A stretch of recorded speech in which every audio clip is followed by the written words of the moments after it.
اللہ اللہ اللہ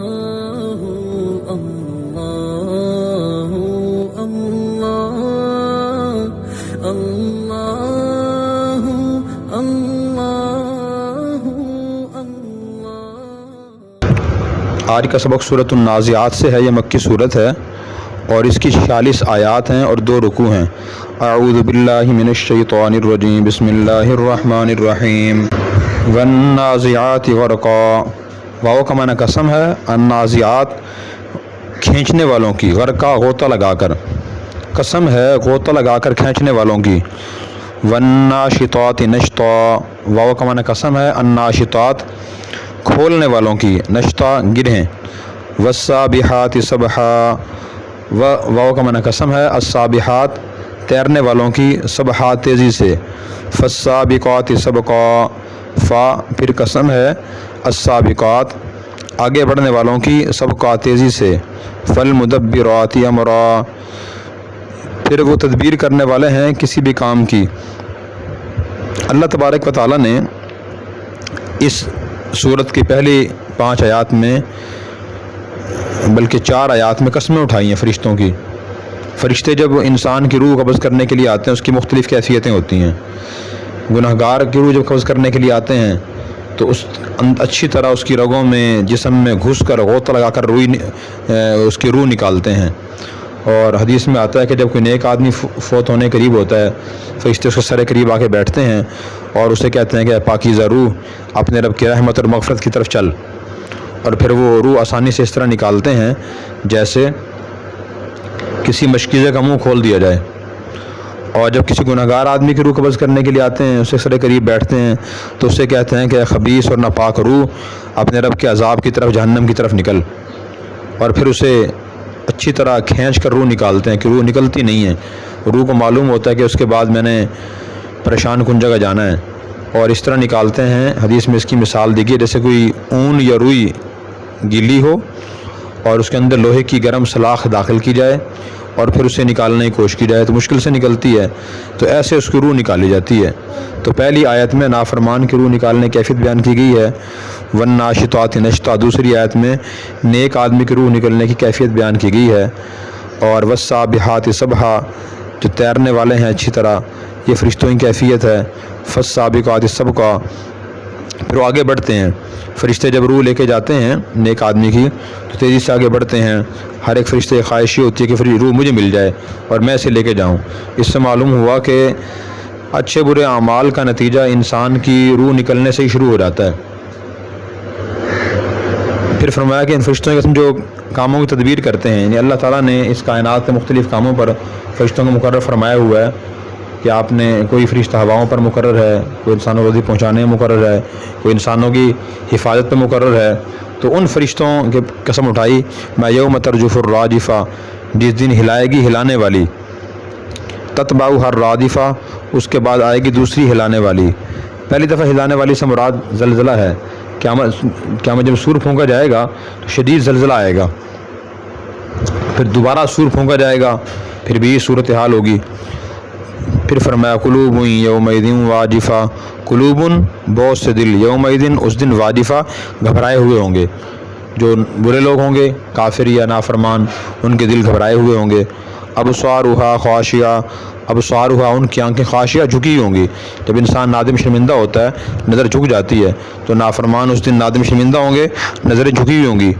یقولون آئنا لمردودون فی الحافرہ، یقولون وہ کافر کہتے ہیں، آئنا کیا ہم لمردودون لوٹنے والے ہیں، فی الحافرہ پہلی حالت میں۔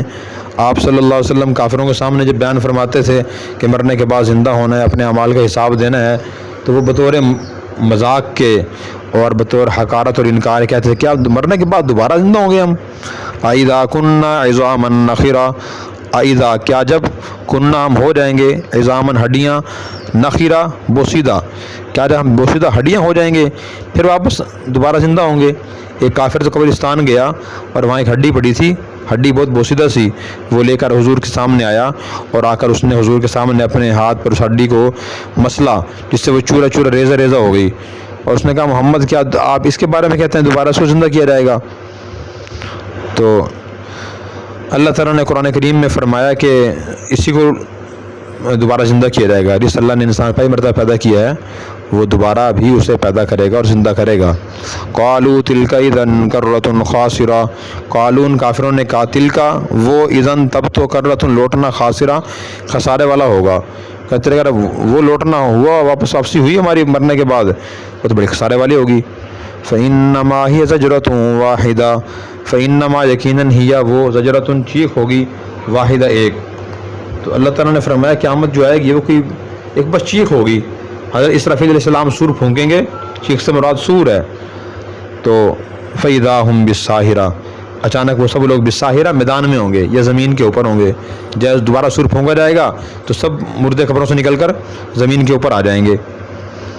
حل اتاک حدیث موسیٰ، حل کیا اتاک آپ کے پاس آئی ہے، حدیث موسیٰ موسیٰ کی بات، موسیٰ کا واقعہ کیا آپ تک پہنچا ہے. اذ ناداہ ربہ بالوادی المقدس طویٰ، اذ ناداہ جب اس کو پکارا ان کے رب نے وادی مقدس طویٰ میں. جی موسیٰ علیہ السلام جب مدین سے واپس مصر آ رہے تھے تو طویٰ ایک وادی ہے جو طور پہاڑ کے قریب ہے، وادی سینا.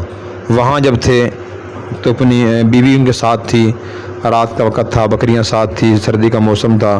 تو موسیٰ علیہ السلام نے بیوی سے کہا کہ آپ یہاں ٹھہریں اور میں پہاڑ کے پاس سے آگ لے کے آتا ہوں، وہاں آگ مجھے معلوم ہوتی جلتی ہوئی. وہاں جب گئے تو اللہ تعالیٰ نے کو وحی بھیجی، پہلی وحی نازل ہوئی، نبوت ملی. اذهب الى فرعون انه طغى، اس میں کیا فرمایا، اذهب جائیے الى فرعون، فرعون کے پاس، انه طغى اس نے سرکشی کی ہوئی ہے. سرکشی کیا تھی اس کی، بنی اسرائیل کو اس نے غلام بنایا ہوا تھا. نمبر 2 بنی اسرائیل کے بچوں کو قتل کراتا تھا. اور نمبر 3 اس نے تفریق کی ہوئی تھی بنی اسرائیل میں اور اپنی قوم قبطی میں، اور بنی اسرائیل پہ مظالم ڈھاتا تھا، ظلم و ستم کرتا تھا، اور اس نے خدائی کا دعویٰ کیا ہوا تھا. یہ سرکشیاں تھیں اس کی. تو انبیاء علیہ السلام کس لیے آئے، گمراہ لوگوں کو سچ راستہ دکھانے کے لیے، کافر مسلمان بنانے کے لیے، مسلمانوں کو سچ راستہ دکھانے کے لیے. یہ انبیاء کا طریقہ تھا. ہماری بھی کوشش ہونی چاہیے ہم صحیح راستہ معلوم کریں، خود چلیں اس پہ اور دوسرے لوگوں کو اس کی ترغیب دیں. یہ انبیاء والا کام ہے کہ لوگوں کو قرآن کریم سمجھائیں، حدیث سمجھائیں، مسائل بتائیں تاکہ وہ اللہ کے احکام تک زندگی گزاریں. انبیاء علیہ السلام یہ کام کرتے تھے. یہ زندگی کا اصل مقصد ہونا چاہیے. فقل حل لک الی ان تزکا، فقل فرمائیے حل کیا لکا تیری خواہش ہے، الی ان تزکا یہ کہ تو پاک صاف ہو جائے. یعنی اللہ موسیٰ علیہ السلام فرما رہے ہیں جا فرعون سے پوچھو کیا تیری خواہش ہے کہ تو پاک صاف ہو جائے. اب دیکھو اللہ کے نبی موسیٰ علیہ السلام معاشرتی لحاظ سے کام انسان تھے، لیکن فرعون کے پاس جا رہے ہیں اس کو سمجھانے کے لیے. اس سے کیا بات سمجھ آئی ہے کہ جو بادشاہ ہوتے ہیں اگر وہ دیندار ہیں ان کو بھی دین سمجھنے کی ضرورت ہوتی ہے، ان کو دین سمجھانے کی ضرورت ہوتی ہے. بعض آدمی سوچ لیتا ہے کہ میں تو بڑے اونچے عہدے فائز ہوں جی اور میں کیسے سمجھوں، دین میرے پاس وقت ہی نہیں ہے. یہ غلط خیال ہے. بعض لوگ سمجھانے جاتے بھی نہیں ہیں کہ ہم کیسے جائیں جی، وہ تو اتنے بڑے عہدے کا آدمی ہے، بہت مالدار آدمی ہے جی، مجھے تو شرم آتی ہے. اگر اس کے پاس دین نہیں ہے تو اس کو جا کے سمجھانا اس سے خیر خواہی ہمدردی ہے اور سمجھانے کی کوشش کرنی چاہیے اگر وہاں تک رسائی ہو تو، یا اپنے جو جن لوگوں تک رسائی ہو وہاں تک جا کے سمجھانے کی کوشش کرنی چاہیے. میں اس لیے آپ حضرات سے کہتا ہوں جہاں تم بیٹھیں اپنے بہن بھائیوں کو، دوست احباب کو، رشتہ داروں کو کچھ دین کی بات بتایا کریں. صرف پڑھ کے اسے بند کر کے نہ رکھیں، خود بھی عمل کریں، دوسروں کو بھی بتائیں. بتانے کے 2 فائدے ہوتے ہیں. خیر یہ تو انسان کو بات یاد ہو جاتی ہے، دوسرا دین کی بات آگے پھیلانے کا ثواب ملتا ہے. کوئی اچھا واقعہ، کوئی آیت، کوئی حدیث آپ کو یاد ہو اور موقع اس کا ہو تو بتائیں لوگوں کو. وَأَهْدِيَكَ إِلَىٰ رَبِّكَ فَتَخْشَىٰ، وَأَهْدِيَكَ اور میں آپ کی رہنمائی کروں، إِلَىٰ رَبِّكَ آپ کے رب کی طرف، تخشیٰ پھر آپ ڈریں. یہ موسیٰ علیہ السلام کو اللہ تعالیٰ فرما رہے ہیں کہ آپ جا کے اسے یہ بات کہیں. فَأَرَاهُ الْآيَةَ الْكُبْرىٰ، فَأَرَاهُ موسیٰ نے دکھائی فرعون کو الآیۃ الکبریٰ بڑی نشانی دکھائی. سورہ طٰہٰ میں اس نے پوچھا کہ آپ پیغمبر ہیں، آپ کے پاس دلیل کیا ہے، نشانی کیا ہے کہ آپ اللہ کے نبی ہیں. فرعون نے بات پوچھی تو موسیٰ علیہ السلام نے نشانی دکھا دی. بڑی نشانی یہ تھی کہ موسیٰ علیہ السلام نے عصا ڈالا اور وہ اژدہا بن گیا. بھائی یہ نشانی ہے. فَكَذَّبَ وَعَصَىٰ اس نے جھٹلایا اور نافرمانی کی۔ فرعون کو چاہیے تو بات مان لیتا، اسے جھٹلا دیا کہ میں آپ کو اللہ کے نبی نہیں مانتا، اور نافرمانی کی کہ مجھے نہ پاک صاف ہونے کی ضرورت ہے، نہ رب کی رہنمائی کی بھی ضرورت ہے، معاذ اللہ اس نے کہا۔ ثم ادبر یسعی، ثم پھر ادبر اس نے پیٹ پھیری، یسعی پھر کوشش کرنے لگا، فحشر فنادا پھر اس نے جمع کیا، پھر پکارا، دربار کے لوگوں سے کہنے لگا کہ بتاؤ بھائی موسیٰ نے جو کام کیا ہے کیا کریں اس کا۔ دربار کے لوگوں نے، وہ بھی غیر مسلم تھے، انہوں نے کہا کہ یہ لگتا ہے موسیٰ جادوگر ہے۔ اس زمانے جادو کا چرچا بہت زیادہ تھا، جادوگر بہت زیادہ تھے فرعون سلطنت میں، تو اس نے کہا کہ جادوگر لگتا معلوم ہوتا ہے یہ، تو آپ سلطنت میں آپ جادوگر بہت زیادہ ہیں، آپ ان کو بلائیں، اکٹھا کریں اور موسیٰ سے مقابلہ کروائیں۔ تو مقابلے کا دن طے ہو گیا، یوم الزینہ وَيُحْشَرَ النَّاسُ ضُحًى، وقت بھی طے ہو گیا کہ چاشت کے وقت جب سورج چڑھے اس وقت سب لوگ جمع ہو جائیں، اور عید کا دن ہوگا، اور اس وقت مقابلہ ہوگا موسیٰ سے جادوگروں کا۔ موسیٰ السلام جادوگر سمجھتا رہا، یہ مطلب ہے اس کا۔ ادبر یسعی پیٹ پھیری، کوشش کی اس نے، فحشر فنادا لوگوں کو جمع کیا، پھر سب کو بلایا، فقال انا ربکم الاعلی پھر اس نے کہا میں تمہارا سا سب سے بڑا رب ہوں یا سب سے اعلیٰ رب ہوں میں۔ فرعون نے کہا لوگوں سے کہ میں تمہارا سب سے بڑا رب ہوں۔ فاخذہ اللہ نکال الآخرۃ والاولی، اس سے کیا بات سمجھ آتی ہے کہ دیکھیں اتنا بڑا نافرمان تھا وہ فرعون، خدائی کا دعوے دار تھا، اس کے پاس اللہ نے پیغمبر کو بھیجا کہ جائیں جا کے سمجھائیں۔ اس سے بات سمجھ رہے کہ کوئی بھی آدمی کسی گنہگار کو حقیر نہ سمجھے، اس کی ذات سے نفرت نہ کرے کہ جی میں اس کو نہیں سمجھاتا، اس کو میں بولنا ہی گوارا نہیں کرتا، اس سے تو بات کرنا اپنی شان خلاف سمجھتا ہوں، یہ نہ سمجھے، بلکہ گنہگاروں سے بھی خیر خواہی ہمدردی کرنے کی کوشش کرے، اور آدمی ان کو بھی اچھی بات بتائے اچھے طریقے سے۔ کیسے بتائے؟ سورہ طٰہٰ میں ہے، اللہ نے فرمایا فَقُولَا لَهُ قَوْلًا لَّيِّنًا، تم جاؤ اور جا کر موسیٰ ہارون دونوں جاؤ، جا کر ان سے نرمی سے بات کرنا، نرمی سے بات کریں۔ فَأَخَذَهُ اللَّهُ نَكَالَ الْآخِرَةِ وَالْأُولَىٰ، پھر اس کو اللہ نے پکڑ لیا دنیا اور آخرت کی سزا میں۔ آخرت کی سزا تو آگ ہوگی، اور دنیا کی سزا فرعون کی یہ ہوئی کہ اللہ نے پانی میں ڈبو دیا اسے۔ تو اس میں ہمارے لیے سبق ہے، جو آدمی انبیاء علیہ السلام تعلیمات کو نہیں اپناتا، اللہ کی تعلیمات کو نہیں اپناتا، ان کو جھٹلاتا ہے، انکار کرتا ہے، اور انبیاء کی اور دین کام کرنے والوں کو توہین کرتا ہے، اس کا انجام پھر یہ ہوتا ہے، اللہ دنیا آخرت میں سزا دیتے ہیں اس کو۔ پھر فرمایا ان فی ذلک لعبرۃ لمن یخشی، ان فی ذلک بے شک اس میں عبرت ہے اس کے لیے جو ڈرتا ہے، کہ جو بھی ڈرتا ہے اس کے لیے اس میں عبرت ہے، کہ جو آدمی یہ کام کرے گا اس کا انجام یہ ہوگا۔